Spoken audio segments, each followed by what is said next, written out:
In today's lesson, we're going to talk about what the British did once they controlled Canada. In our last lesson, we talked about New France and the French colonies in Canada, but we know that in 1759, at the Battle of the Plains of Abraham, the French lost to the British. And so now the British, who already had colonies down in the United States, or what is now the United States, in the Atlantic, now they had all of Quebec as one of their colonies as well. So let's get started. What I'd like you to do is to now pause the video and look back in your lesson 3 notes to fill in these blanks. So pause. So we know that after the 7 Years' War ended in 1763, the British took control of New France. And what they did is they renamed it Quebec. So after the 7 Years' War ended in 1763, the British took control of New France. Now, the main capital city of Quebec was always Quebec City, but the British took that name of the city and applied that to the whole colony. So this new territory, the whole kind of space that they had in North America was called British North America. And it included all these areas: Quebec, which used to be New France, the 13 colonies, which became the United States, Rupert's Land, which is all the land that kind of is around Hudson's Bay, Nova Scotia, and Newfoundland. So now what I'd like you to do is to pause the video, and if you need to, grab some pencil crayons, because we're now going to start labeling this map of Eastern North America with all the various different British colonies. So these are all different British things the British believe that they owned. You know, obviously they weren't asking the indigenous people, but these are things the British believe they own in the eastern part of North America. So let's go through. So the first one we're going to say, just let's say in red maybe, is going to be Quebec. So Quebec would have been this colony all around what used to be New France. And obviously this isn't going to be perfectly exact, but basically it stretched all the way down the St. Lawrence and came down towards where Ontario is, and this would have been Quebec. And this is that colony as it stood in around 1763, right after the end of the 7 Years' War. So this would have been Quebec. Now the next colony is another one that the British claimed, which is Nova Scotia. So I'm going to do that one in orange. And that one is going to include this whole area over here. So all of what's currently Nova Scotia, where Louisbourg used to be on Cape Breton, Prince Edward Island, what's now New Brunswick. So these are all another kind of colony the British claimed. The next one is going to be Newfoundland. Newfoundland's a pretty easy one, because Newfoundland is just, well, the current part of what is currently the province of Newfoundland, or the island of Newfoundland. So this whole thing here, the British claimed that, and that was one of their colonies. Now the next one is kind of an interesting one. This one's called Rupert's Land. Now Rupert's Land basically is going to count a huge portion of land. Rupert's Land counts all the land that drains in to Hudson's Bay. And the British said, we're going to give this to the Hudson's Bay Company to kind of control. Now, I'm not going to color in the whole thing, but I'm just going to kind of trace it out. This, again, is not perfectly, accurate, but basically it's going to include this whole area up here. And then they had their fur trading posts right on the ocean, right on Hudson's Bay, because indigenous people would take fur up there. So this whole area all the way up here, and it stretches way further west into other parts of Western Canada, of what is today Western Canada. This is all claimed, and they call it Rupert's Land. And so this whole zone all the way up here is called Rupert's Land, named after a British prince. And again, not consulting the folks who lived there.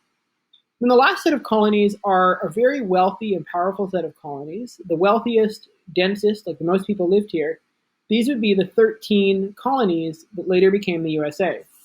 And they had been settled by British people at the same time as the French were settling New France. And they had obviously been the big kind of enemies of New France the whole way through. And these colonies are now the US states on the Atlantic coast. So places like New York and Massachusetts, where Boston is, Washington, where Washington, D.C. is, Carolina, North Carolina and South Carolina, Virginia, Rhode Island, Pennsylvania. All these places were the 13 American colonies I think I messed that one up there and extended the American colony far too out into the sea. And then all the way down into like where Georgia is today. So as you can see, the biggest part of the colonies was definitely Rupert's Land, and then the 13 colonies were the most populous. This is where most of the people would have lived. So this is kind of a vague map, and I hope you're able to color better because you're not using a mouse than I am on your map, but just to show these various different parts that the British claimed in what is today Eastern North America.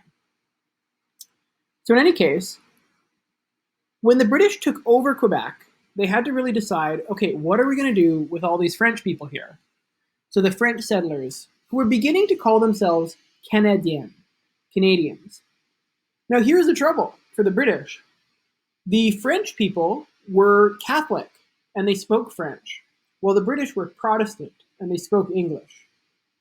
We might not think of these as giant differences now, because after all, Catholics and Protestants are both just kind of different forms of Christian.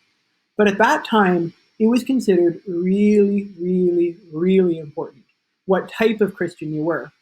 And language is also considered important. So, because language contains so much meaning.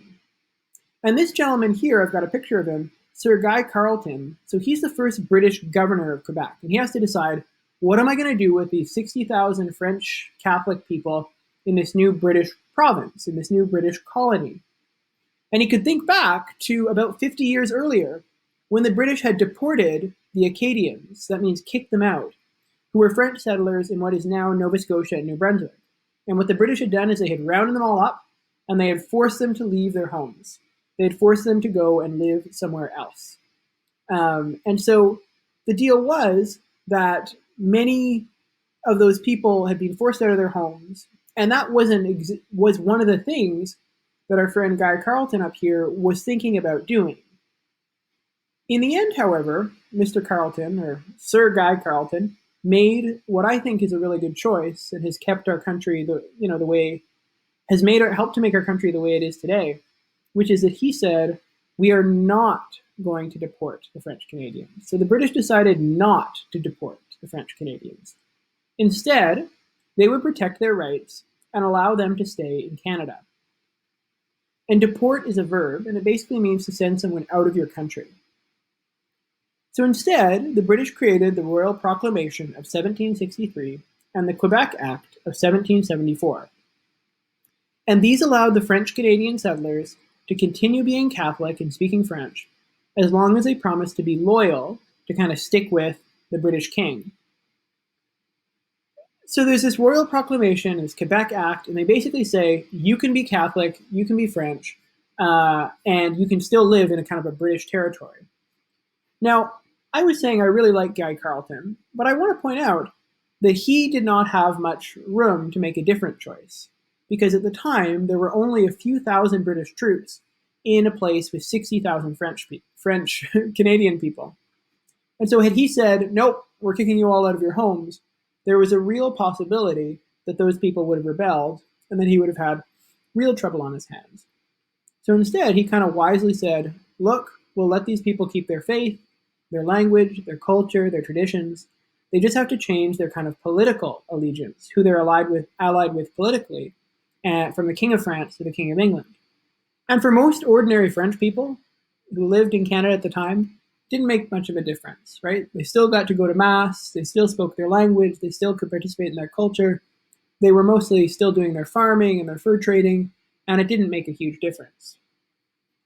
Now, one other thing that came out of this Royal Proclamation and the Quebec Act were a promise to Indigenous peoples.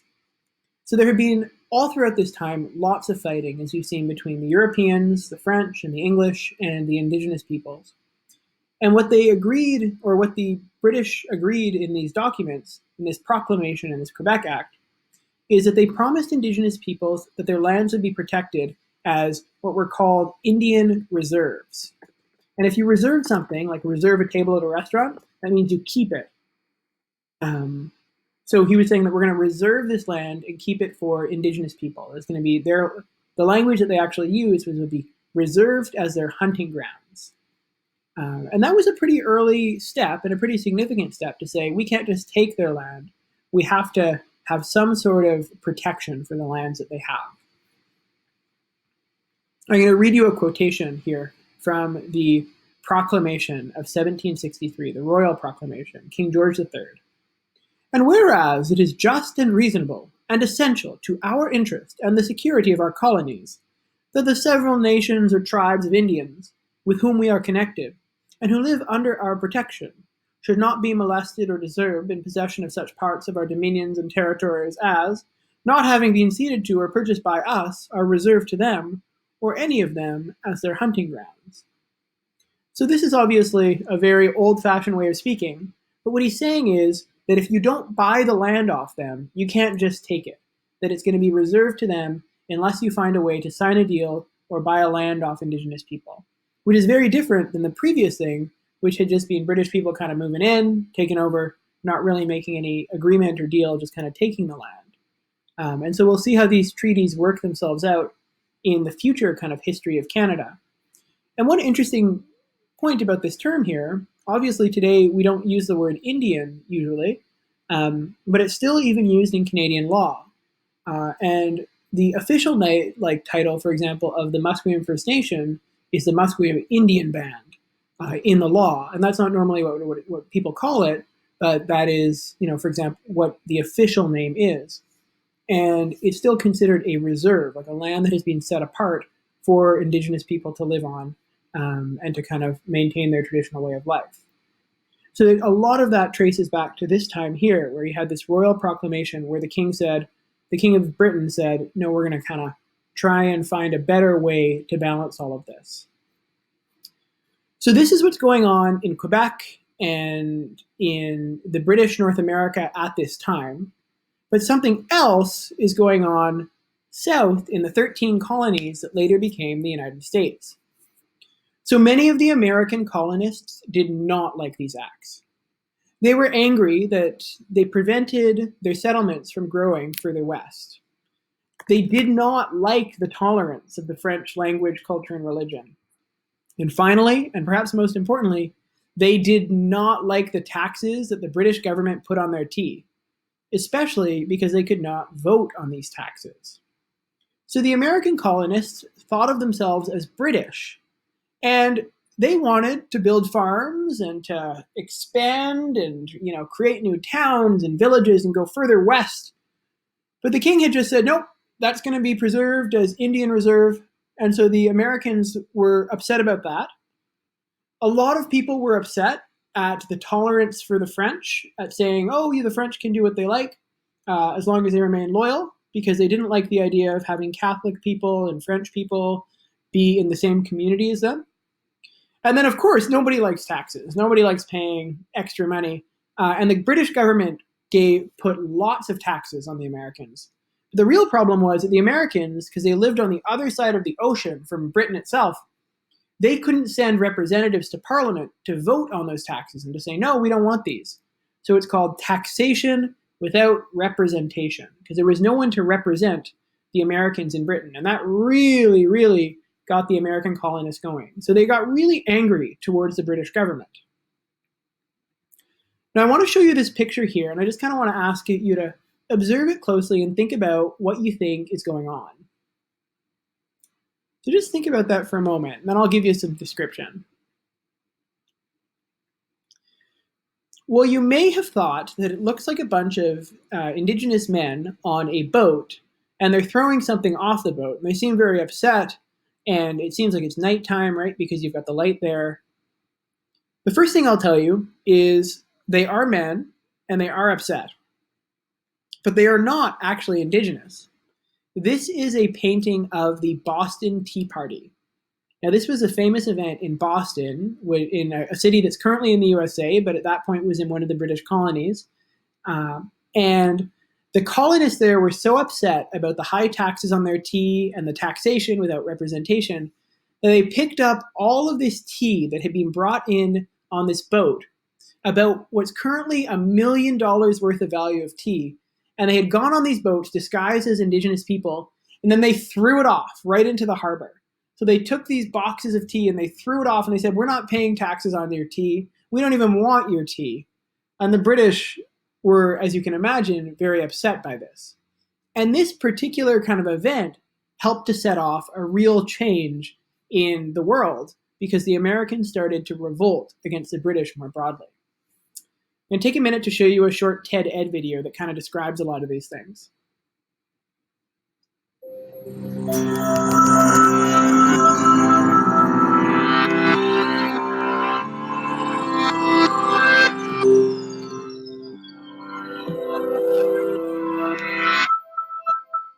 You've probably heard of the Boston Tea Party. Something about a bunch of angry colonists dressed as Native Americans throwing chests of tea into the water. But the story is far more complicated, full of imperial intrigue, corporate crisis, smuggling, and the grassroots origins of the American Revolution. The first thing you need to know about tea in the 1700s is that it was really popular. In England, each man, woman, and child consumed almost 300 cups of the stuff every year. And, since the English colonized America, Americans were crazy about tea too. By the 1760s, they were drinking over 1 million pounds of tea every year. So, when Britain wanted to increase taxes on tea in America, people were not happy, mostly because they had no say in tax decisions made in London. Remember that famous phrase, no taxation without representation? The American colonists had long believed that they were not subject to taxes imposed by legislature in which they lacked representation. In fact, rather than paying the taxes, they simply dodged the tax collectors. Since the east coast of America is hundreds of miles long, and British enforcement was lax, about 3/4 of the tea Americans were drinking was smuggled in, usually from Holland. But the British insisted that Parliament did have the authority to tax the colonists, especially after Britain went deeply into debt fighting the French in the 7 Years' War. To close the budget gap, London looked to Americans, and in 1767 imposed new taxes on a variety of imports, including the Americans' beloved tea. America's response? No thanks. They boycotted the importation of tea from Britain, and instead brewed their own. After a new bunch of British customs commissioners cried to London for troops to help with tax enforcement, things got so heated that the Redcoats fired on a mob in Boston, killing several people in what was soon called the Boston Massacre. Under the terms of the 1773 Tea Act, Parliament cooked up a new strategy. Now the East India Company would sell the surplus tea directly through hand-picked consignees in America. This would lower the price to consumers, making British tea competitive with the smuggled variety while retaining some of the taxes. But the colonists saw through the British ploy and cried, "Monopoly!" Now it's a cold and rainy December 16th, 1773. About 5,000 Bostonians are crowded into the Old South Meeting House, waiting to hear whether new shipments of tea that have arrived down the harbor will be unloaded for sale. When the captain of one of the ships reported that he could not leave with his cargo on board, Sam Adams rose to shout, "This meeting can do no more to save the country." Cries of, "Boston harbor a teapot tonight," rang out from the crowd. And about 50 men, some apparently dressed as Native Americans, marched down to Griffin's Wharf, stormed aboard 3 ships, and threw 340 tea chests overboard. An infuriated British government responded with the so-called Coercive Acts of 1774, which, among other things, closed the port of Boston until the locals compensated the East India Company for the tea. That never happened. Representatives of the colonies gathered at Philadelphia to consider how best to respond to continued British repression. This First Continental Congress supported destruction of the tea, pledged to support a continued boycott, and went home in late October 1774, even more united in their determination to protect their rights and liberties. The Boston Tea Party began a chain reaction that led with little pause to the Declaration of Independence and a bloody rebellion, after which the new nation was free to drink its tea, more or less, in peace.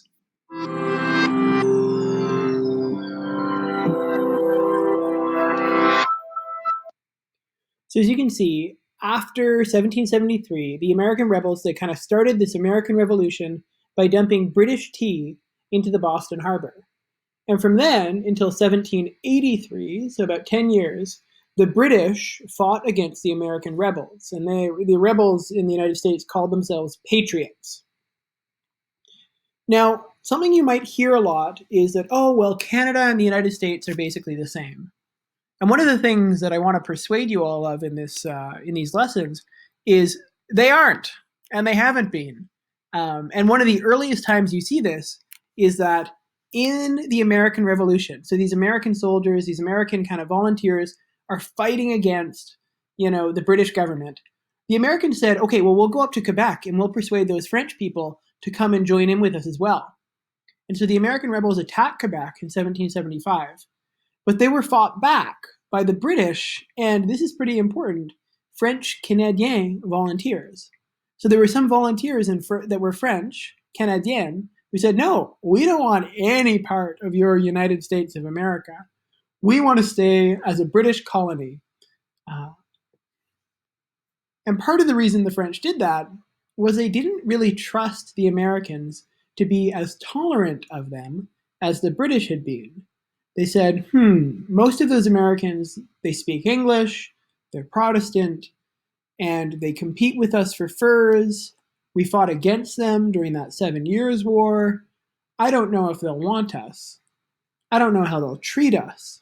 So they said, better to stick with the British. And they fought off the American rebels who had attacked Quebec. Well, the long and short of the American Revolution, and you can do more research elsewhere if you like, because this is a Canadian history course. The Americans defeated the British under General George Washington, and he then became the first president of the United States of America. So George Washington was this kind of brilliant general, and he became the first president of the United States. Now, the deal here was that when this happened, all those 13 colonies became their own independent country. And by independent, I mean they were no longer under the control of the British government. So they were independent, they could make their own choices, and they established a democracy where any white man who held property could vote in elections to decide who the government would be. And the first one they elected was President Washington, George Washington. I want to pause here for a moment to show you some kind of neat flags from around this time. So I'm going to start off with the ones on the right. You've got the one here, and this one is called the St. Andrew's flag, and it's the flag of Scotland. And here you have the St. George's flag, and it's the flag of England. Now, Scotland and England, together with Wales, were Britain, Great Britain. And this is the Union Jack. So it's a flag that they made to combine the Scottish and the English flag. And so this would have been the flag that they would have been waving, the British side would have been waving in the American Revolution, and that would have been waving in Quebec City, where the governor, like a guy like Guy Carleton lived. Now over here, this is the first American flag, and you can see some similarities to the current American flag. And now what they have up here is they have this blue kind of corner, and there's 13 stars around to represent the 13 original colonies. And now, if you look at the current American flag, there's 50 stars to represent the 50 different states. And these red and white stripes represent each of the original 13 colonies. So even on today's American flag, you can still see that representation. Now, even though a lot of Americans wanted to be separate from Britain, and they wanted independence, and they fought for it, and they won it, many people who lived in what is now the United States did not want to leave the British Empire. And these people were called loyalists because they were loyal to the British king. And they fought against the rebels, or patriots. And during the Revolution, these people were often very poorly treated. They'd be wrapped in like a sticky tar-like substance and then covered with feathers as kind of a form of like torture and kind of embarrassment. And so many of them fought against the rebels, but then they also left. They also fled. They also ran away. And they became some of the first refugees who came to Canada.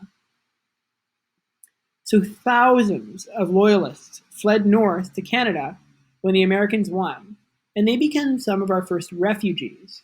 Now, a refugee is a person who kind of flees one place, runs away, so that they can live somewhere else. So I'm just going to have you label this map here with different routes that refugees took. So some of them took boats, and they went up towards Nova Scotia, and they would have gone up also towards New Brunswick. And then many of them also left and went up towards Quebec. And some of them went down towards what is now Ontario. And most of the refugees, these loyalist refugees, settled in Nova Scotia, what's now Nova Scotia, New Brunswick, and Ontario. Because the British at the time said, maybe it's not the best idea to mix them all in with the French settlers of Quebec. And so there are some loyalists in Quebec, or some descendants of them, but many of them went down to kind of Ontario, New Brunswick, and Nova Scotia. Now I'm going to show you this next image here, and I want you to look at it closely and tell me what you notice in it. Now, of course, you can't tell me because this is a video lesson, but I want you to think about it and think, what do you notice in this image? So pause it if you need to look at it carefully. So this is a beautiful painting of a battle where the British are fighting against the Americans. And you can tell that the artist here must be really pro-British, right? Because the British look great in this image. British soldiers were often called redcoats because they wore these red military uniforms. And other countries fought in different colored military uniforms. Like Americans were typically blue, as were the French. In any case, what I notice is you've got the women and children kind of fleeing away here on the side, and they're probably also loyalists as well. But the thing that and then of course here you have all these British soldiers that are fighting, and it looks like they're saving a woman, or a woman has been killed. They're trying to portray the Americans really badly. And one thing that I noticed that I think is sometimes forgotten is that up here we have this gentleman who is a black man. And we've talked that there weren't very many people of African descent, black people in North America at this time.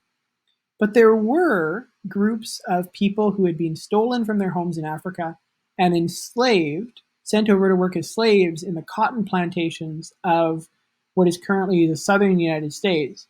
And at the time would have been the 13 colonies like Virginia and North Carolina and Georgia and South Carolina.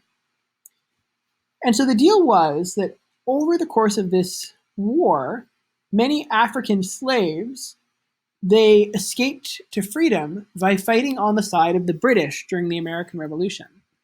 And so then they traveled north to Canada as black loyalists. So the idea was that the British said, okay, well, if you are willing to fight for us in this war, then when you come north to Canada, we'll give you your freedom. And those people became what were known as black loyalists. Now, I should mention, it's not all good for the British and for Canada, because some white loyalists brought their slaves to Canada too. And these people still worked as slaves in Canada, still lived as slaves in Canada for many years, and they were not freed until many years later. So that's a bad thing that definitely happened. But it meant that there were communities of black people, black African slaves that had escaped to freedom and lived in Canada as black loyalists. Now here's another image I want to show you. Looking here, there is a battle between some American rebels or patriots, as well as some clearly indigenous people. And you can see by the hairstyle on some of these indigenous people, particularly this gentleman up here, that he was a Mohawk, which are a type of Iroquois. And many of the indigenous people fought against the Americans during the American Revolution. You've got to think one of the reasons for the American Revolution was that the British government had said, no, we're going to stop the expansion of the colonies, at least for now, and preserve some of this land as Indian reserve. And the American colonists said, no, we want to keep expanding. We want to keep getting bigger. And so many indigenous people said, okay, better to go with the British, even though they're not great, compared to these new American colonists that want to set up their own country. So I'm going to give you an example of this. Many indigenous people fought on the side of the British because they believed the British would protect their rights better than the Americans would. For example, this gentleman, Joseph Brant, or Theandogenea, that's a fun word, eh? Theandogenea. It means, oh my goodness, I'm going to look this up to be sure. Yeah, Theandogenea means two sticks tied together for strength in the Mohawk language that his people spoke. So he led his Mohawk people into a war against the Americans. Now, at the end of it, when the British lost that war, he and his people fled north because they had to escape from this new part where their homeland was controlled by the Americans. And they fled north to a town that is now Brantford, Ontario. Other indigenous people fought on the side of the Americans. And Joseph Brant was a really interesting man because he had been a tribal warrior. And when he was younger, he was sent to a school where he learned how to speak English, he learned how to read and write, and he also became a Christian, and he actually translated part of the Bible into Mohawk. And his view was that he could protect his people best by combining some of the European traditions with some of the indigenous traditions, and then by making these alliances. So after the Mohawk and the British lost against the Americans, he led his people north into a town not too far from Toronto, about maybe an hour and a half by driving, called Brantford, named after him because his Christian name, like his English name, was Joseph Brant, even though his indigenous name was Thayendajanea. And he's still remembered there at this giant statue in front of the courthouse in Brantford. And he is always remembered as this kind of celebrated chief who helped to fight along the side of the British, was a loyalist, and always wanted to take care of his people. And today, if you look in southern Ontario, there is a giant tribe of indigenous people called the Six Nations. And the Six Nations are an Iroquois people. They include the Mohawk, the Oneida, the Onondaga, the Cayuga, the Seneca, and the Tuscarora, all of whom were Iroquois people that were from around kind of the New York, on southern Ontario, Ohio, that kind of area around the Great Lakes. And they all settled in and around Brantford because they had fought with the British and they were loyalists to the British. So that kind of brings us to the end of this time of the American Revolution. And the Americans won their revolution and they got their country. And I want to end off just by looking with you at this map in 1783 of what North America looks like. So you see this green kind of country down here. This is the United States. And then this pink is all the lands that are claimed by the British. And it's interesting that if you look over here, where we live in British Columbia, that most of BC is claimed by the British, the Spanish, who had their empire all the way down, Mexico, California, all these places. And they said that they owned this because they had done some exploring up here.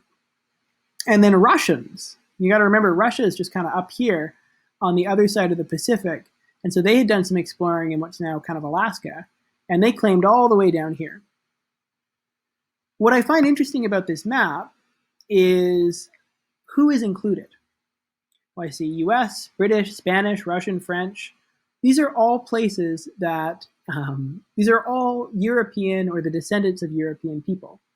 But for most of this vast expanse of land, the main people who live there are still kind of the indigenous people, who obviously were not consulted really in the making and deciding of, okay, well, this is British, or this is Spanish, or this is Russian, or this is American. So I think that's kind of an interesting thing to reflect on. So next time we have our lesson, we are going to move away from the east coast of Canada, away from the Atlantic and Ontario and Quebec and that area, and start coming a little closer to home and seeing at this time what was happening out on the west coast, what was happening in the area that's now British Columbia.